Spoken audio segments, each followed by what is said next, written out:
All right, well, quarterfinals are over. Went 2 for 4, but it was a couple close hits. Nearly had the Whitlock game for really good odds, and Smith on the parlay. I got the Clayton game, but I did make some money back on Joe Cullen, which is great. But I'm still ahead overall, thanks to Peter Wright throwing whatever the bombs he is. But this video will be a little bit shorter. I'm just going to predict the semifinals and the finals.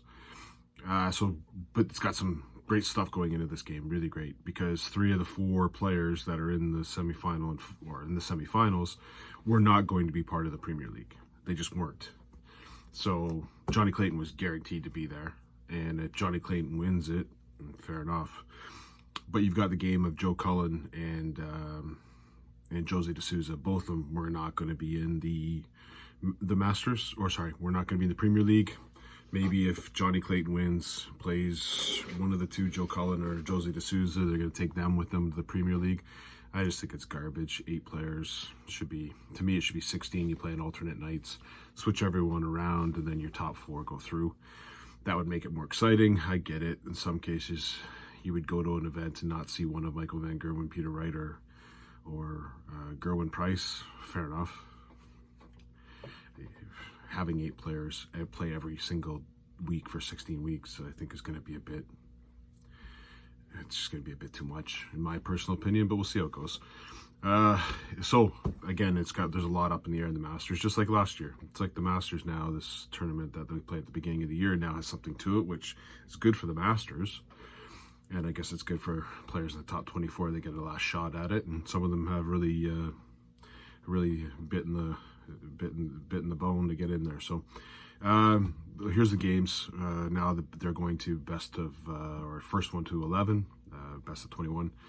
So first game up, Johnny Clayton against Dave Chisnell. I really liked the way Dave Chisnell played against Michael Smith. I thought Michael Smith played really great, but it was his doubles, and this is what cost Michael Smith all the time, is doubles. Chisnell on his doubles was fantastic.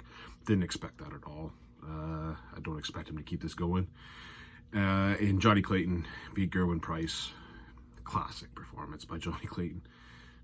When he needs a shot, he hits the shot. He's starting to get Gerwin Price's number. He's starting to get pretty much everyone's number, except for maybe Michael Smith.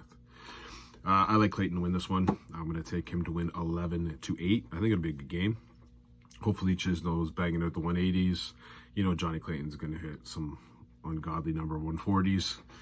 But I think Johnny Clayton's finishing will get him across the line, 11-8. And the other final, Jose de Souza, bit of a slogfest over Simon Whitlock, nearly folded there. And then Whitlock had I think he was after 403 after 9 darts. So that's not going to get you anywhere. So Jose de Souza was able to take that last leg decider. I didn't particularly think Jose played really great.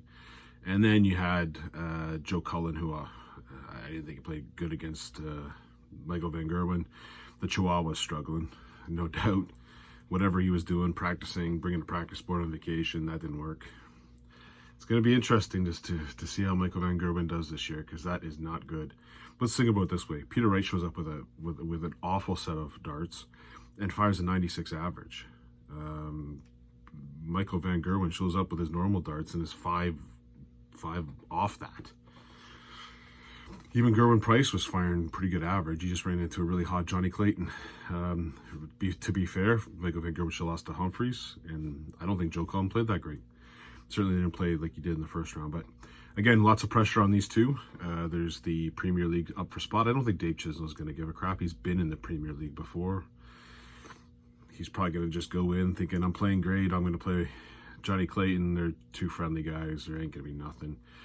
We'll see. Joe Cullen, when he gets pressure on him, it changes. He's going to have a lot of pressure on this game because he's going to be actually favored to win this game. Will he win? I think he will. I think he will get over the line. I'm going to take it 11-7, and I'm actually going to put my money on that game. Joe Cullen to win. I'm getting -138. It's not great odds, but I really do fancy Joe to win this one. And then the final, what would have, I don't know what the odds are going to be, and I don't even know if I'm going to bet. I don't want to bet on the Johnny Clayton, Jace Chisnell game. There's just not enough value there for it. But you've got a final of Johnny Clayton and Joe Cullen. And I am going to pick your Masters champion and back-to-back Masters champion, Johnny Clayton, winning 11-8. which would set up, I don't know what they're going to do for the Premier League. Do they give it to Joe Cullen or Jose de Souza? I don't even know, because 7 of them are guaranteed. I guess Rob Cross played himself out. They should get rid of James Wade. I'm fine. They take Chisnell and Cullen and get rid of Wade. I'm fine with that, but I don't know if they can. So, but yeah, I'm going to pick your 2-time back-to-back Masters champion, Johnny Clayton. Hope everyone enjoys the session. Lots to play for. It'll be fun to watch. Cheers.